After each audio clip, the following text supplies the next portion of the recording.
السلام عليكم ورحمة الله وبركاته. وإذن سلامة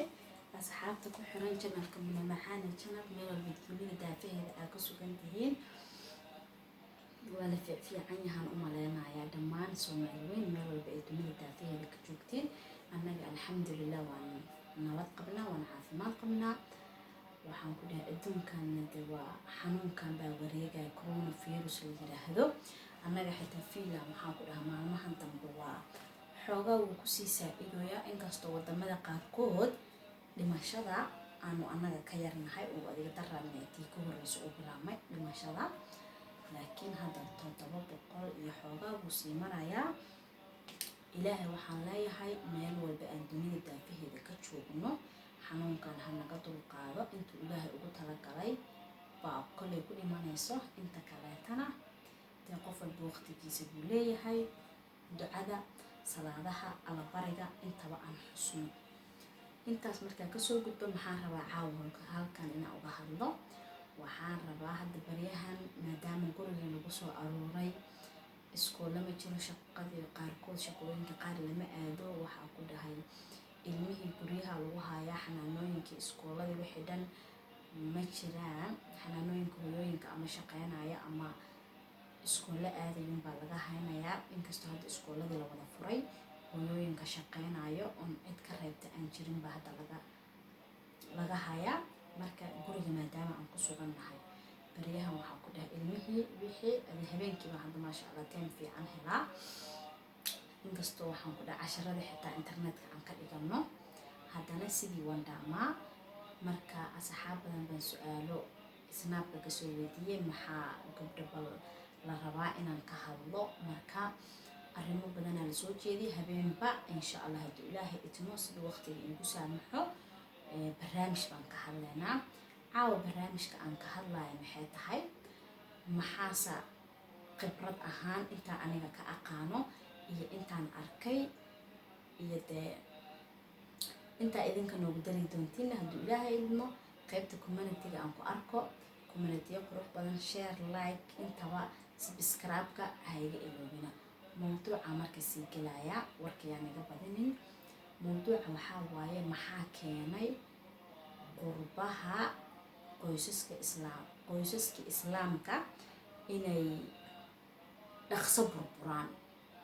wiil iyo gabar baa hadda isguursanaya bil ka bacdi sanad ka bacdi 2 sano ka bacdi waxaan ku dhahay 3 sano ka bacdi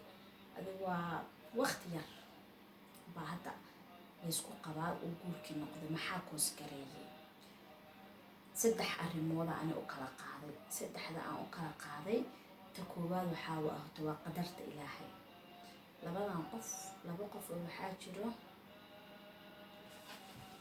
laba qof oo waxaa jiro wanaag iyo kalgacayl ka dhaxeeyo haddana ilaahay dee waqtigii uusan ugu talagalin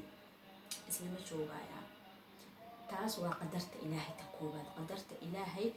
cidnaba kama hadli karto waa su ilaahay ugu talagalin bay soconaysaa taas hadal ma yaalo labada kaleetaan rabnaa marka inaan ka hadalno labada kaleeta waxaa waaye mid waa faamiliyada baa qoysaska burburkooga wax kale labada qoys ama qoyska wiilka ha ahaado ama qoyska gabadha ha ahaato midda labaadna waxaa waaye arrinta kala qornaashaha reer Yurub baa yaqaana dadka qurbaha markaan soo gurnaan baranay ama separate waxa la dhaho labadaas arrin baa ugu badan qoysaskii Soomaaliyana majority ahaan waxay u badan yihiin dhanka faamiliyada Yurub markii la yimidna maadaama labadii faamili aan isla joogin badanaa qoysaska burburkii waxaa qayb qaadatay separate-ka okay maxaa marka kow maxaa ay uga qayb qaateen waalidiinta ama qoysaska labada waalid markaan leeyahay labada waalid waxaa waaye wiilkii gabadhan wayse soo guursadeen wiilkana de hooyo aabi walaalo ku xiriir gabadhana sidoo kaleeto intaan ku xiriir xitaa habaryaal eedooyin baa soo geli karo wiilii gabadha markay isguursadeen wiilasha qaar isku mid ma ahan gabdhaha qaarna isku mid ma ahan dadna waa dad maskaxdooda iyo caqligooda ayaga ku socdo dadna waa dad la wado labada qof ee isguursanaya waxaa fiican hayla yaabina dadka waxaan gacanta ka hadlay labada qof isguursanaya waxaa fiican inay ahaadaan dadka ayaga maskaxdooda ka socda ee maskaxda dadka aan ka soconin. ninkana waxaa loo soo jeeda waxaa le naagtan saa waa kana inta dhac ninkii warkii hooyadiis ama aabiis ama walaalihiis soo qaadanaya. gabadhiina saas le ninkan saan waa kan aa laleeyahay dhac warkii soo qaadanay. labadan qof ee bil-aadanka waxaa fiican inay maskaxdooda ka socdaan, aysan cid bil-aadana aysan dhegaysan. danahooga ayagaa shalay dad iska soo doortay inay danahooda ku mashquulaan. taasaan uga baxaya, waa la wada fahansan yahay. tan waxaa kuusoo hartay Yurub markaan usoo wada guurna arrintaasi bareedka waxaa waaye dad badan oo Soomaaliya jooga ma fahansana, laakiin inaan si fiican niigu macneeya isku dayaya haddii Ilaahay idmo. dadka Yurubna wayba yaqaanaa. waxaa waaye ninii naagtan waa isa soo guursadeen, diinta islaamka baa laisku guursaday, laakiin gaalada xaggooga layskuma qabo oo waxaa la leeyahay aniga iyo naagtan saaxiib baan nahay. saaxiibaan hadda waa isla tumanaa waay Soomaali ahaan marka la macneeyo. naagtii sanad walbay dhalaysaa, naagtan meel bay degan tahay, dowladdaa biilinayso mudanka iyo masruufkeeda guri kira guri biil adduun wax walba dowladdaa fangareynayso.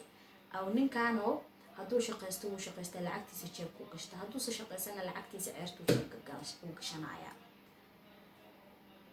taas marka maxaa looga fikiray oo maxaa ku kalifay inay dadka saas noqdaan? dadba si waaye, laba si aan kala qaadaa. dadna waxay uga fikiraan si faamiliyadoodii maadaama wadankii ay joogaan ee ugu biilin lahaayeen. sababtoo ah maanta Yurub waa la wada dareemi karaa qurbaha, hooyada iyo aabaha markay shaqeeyaan wax walba iyagaa iska bixinaayo. haddaysan shaqaynin inta lagu siiyo waa in adag ugu filan, sida aad iskaga soo goysid waa si aaftay. marka si ay taas marka gabadhan waxaa laga yaabaa hooyadeed aabaheed walaalaheed baa Afrika biil ka sugaayo, Yurub bay joogtaa. wiilkaana si leeg maxaa marka la sameynaa waa layskala qoraa si ninkan lacagta walba usoo shaqeeyo taas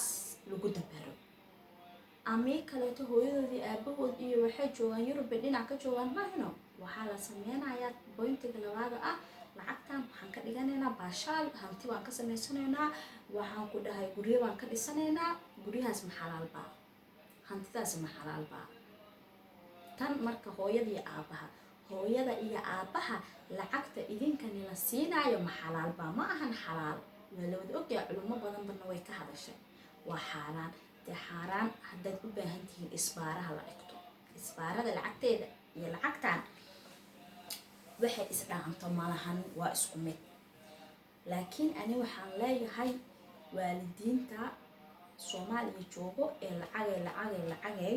horta waa inaa ogaatiin gabadhiina waxay hayso ama wiilkiina iyo lacagta meesha laga keeno. lacag xaaraana aniga ma umaleynaya dad waaweyn inay xaaraan rabaan.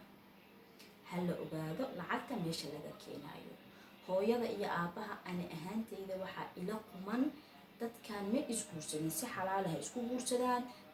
gaaladii ha iska diwaan geliyaan, hadhahaan okay maxaa naga go'i karo? ilaahumay $200 ka go'do, faamilka wiilka 100, faamilka gabadha 100,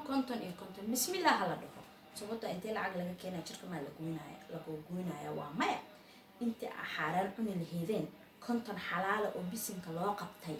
oo meesha laga keenayna aad ogtihiin inaad cuntiin ayaa ila qurux badan. waalidiinta ayagana wadankii joogo. tan kalaa kuu soo hartay, ninka wuxuu leeyahay, dadka qaarna waxaa leeyahay gabdhaha qaarna waxaa la leeyahay lacagtan waa aruurinaa, adna walaashayaan kugu keenaa, tooqo ayuutaan galaynaa, anigana walaashii baa markuu keensanaa. tii baa la sameyn markuu tiisii gaaray, tii naagta markii tookada naagta markii la gaaray waaba la dagaalaaba. iyadeebaa waxay ku mahmaahi jirtay labadii dad u heshiisay dad u heshiisa dar alle u culooba. yacni dadkan gaale bay u heshiiyeen, gaale markay u heshiiyeen dee sheekad markay sheekadii socon weyso waa la isdagaalaya, halkaasaa buluro qababa qoyska saas waaba lagu kala tagay. waa xaaraantii isku dirtay, waa ujeednaa, ma ahan inaa isha aan daboolano. amii kaleeto tu kaleetaa la sameynaa. ninkan lacagtiisa wuxuu rabaa jeebku gashana, naagtu hadduu boodu dhaca wuxuu leeyahay 500 ada qaado. 500 meelay degan tahay, dowladdaa fangareyso, shantii boqol naagtan wax weyne u aragtaa $500 waxay isleedahay walaa 500 qatar waaye ninkii wixiisa jaab ku gashta berrina waxaan ku dhahaa diin adduun adoo sawir u heenin ama guriyo adduun kugu dhista ama naawo kugu arooso adaa gacantaada gabdho isku joogta laakiin haddii waxaan bismillah jugjug meeshaada joog intii familigan waxaan ku dhahaa meel loo dhigi karo ha loo dhigo inta kaleeta kala guri familiyada Afrika wixii looga diri karaa khalaas nolosha intaas ku bees garaysnaato aniga marka waxaan dhihi lahaa gabdhaha iska ilaaliya waxyaalahaas qoysaska waxa burburiyay waa xaaraanta hal iska dhaafo waa fahanteena umleena gabdho badan ayagana waxaa jiro ku andacon ninkayga wadan kale tuu degan yahay war fiila hadaad deganta oo ninka Mareykan iyo Canada degan yahay waa isqoran kartiin wuxuu shaqeeyay mishaarkiisa dhac automatic oo arkayaan jag haduu dhaqaalaha wax niga dhiman yahay waa kaas haduusa wax niga dhinana fiicna maamula xalaal dumar ala la qaataa marka sheekha waxaa la dhahay macalinka aa wax ay sheekh yaan ku dhina macalinka aa wax ka baranaysid waa inuu horta asaga toosan yahay macalin aan waxba aan asagii toosneen waxba lagama baran karo dad badan oo hadda waxa arkaysaa dhahayaan waxaan xaaraan waay hal iska dhaafo oo haddana ayagii haddana xaaraanti sameynaayo ani taas uma arko diin ahaan ee waxaan u arkaa fiyus raadis ma fahanteen asxaabe fiyus raadiskana waa laga fiican yahay qofkan bilaadanka siduu ilaahay kugu og yahay wax walba inaad u sheegtid ayaa fiican aniga gabdho badan dhibaatooyin badan baan arkay gabdho Soomaaliyeed ka haysato xagaasi sababtoo ah waxaa barabaleen ka keena waa xaaraanta isku dirayso qoyskiis lacagta xitaa uma barakoobayso dhac ila waa lacag xaaraana la cunayaay hay awlaadaas marka xaaraanta la siinayo ila lacagta ninka waxba laga siinayaay iyo lacagtan gaalada ay keeneen gaaladan lacagta si sax ah kumaysa keenin xaaraana ku keeneen sidee marka ilmahaasi ayatiinkooga maxaan dhihi doonaa maxaanse ka fikiri doonaa waxaas aan iska dhaafno dumarow waa laga fiican yahay ninkii ku raba ani waxaan aaminsanahay 100% inuusan ku dheheenin aan kala qornaano nin ayatiin iyo rajo leh in ma u maleenayo ninkii ayatiin iyo rajo qoyskan islaamka uu dhisaya ka rabo waa ninkii dhaho gabaray waan isqoraneena أنا هذا تصالها والله أنا سني فانا إهن أنا وطن كان أنت تقانا ويتقانا أنا أبيه دعوة أهانا كل من أنا أبيهنا أنا جسوري أنا جهو يدي يولاله أبيهنا مكاني مركونا كانك بعدي أنا إلى مركز دعوة موجهين بنين إن دعوة ذي أفارحس وحبرشة إسكالة وحبرشة مكان إسكالة على فكية صباحي ويل كان إسقبنا هذا isarooseeno wallahi inaan soo ma aqoon waxa maanta hadda ani media maadaama aan galay waxyaalo badan gabdho badan ila sheekaysto waxyaalo badan baa hadda ogaaday laakiin waagaas gabar guriga hooyadeedii aabaheed joogta ah waxyaalahaas dhan ma ogeen bas wiilka markuu waqtigeena soo dhamaaday aan isguursan rabnay ayuu wuxuu igu dhahay munoy aniga haddaba waxaan rabaa inaan isqorano ma qorsho kaleetii information kale computerka ugu jiro qornaashaha maxaa la dhahayaa ii macneeyay waxaan irmaya sababtoo ah haddii nin hore aad computerka gashatay nin labaad ma galaayo ninkaasi waa inuu waqti ka baxaa asagana saas leeg haddii naag ay ugu jiri lahayd computerka ducaqabahayga dee ani maanan galeen bas okay waayahay bas sidii hooshayna markay dhammaatay aan isguursanayba bas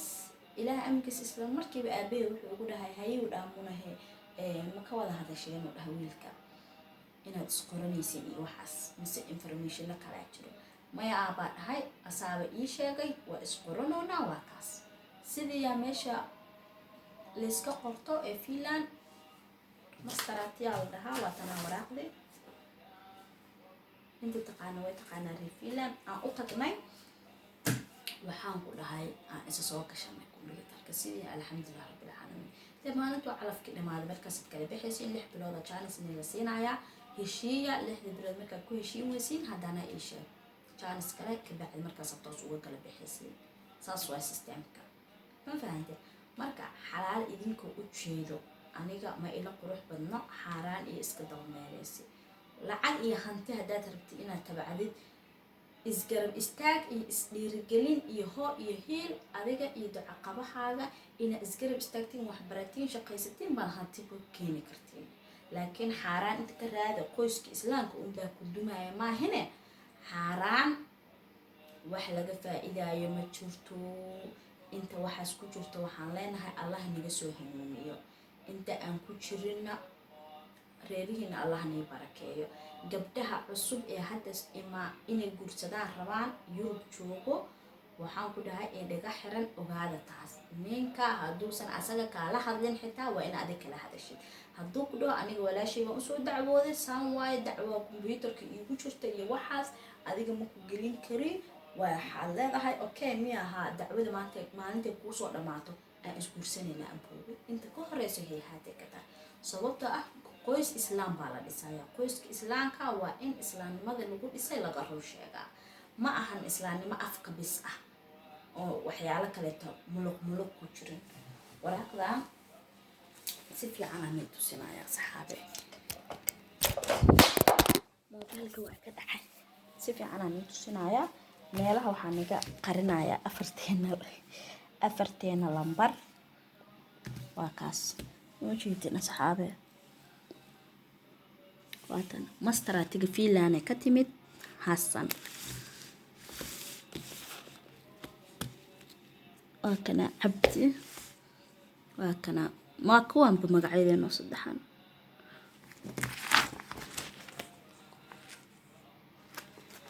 waa kuwan magacaydeen oo saddexan isu waa kana marka markhaatiyada موجودين إسلام رحمن سنتر وحواي ومساجد كفيلان ومرخاتيها وكنا كواد لبيلاتن كذا لو ذكني أفريد طبعا كذا شيخنا مهري وكان شيخ عمي وضي قناري فيلان شيخ موسى عبد الفتاح عمر شيخ عبد الفتاح واي واكاس شعبتي marka xalaal anagoo u jeedno maxaa Soomaaliya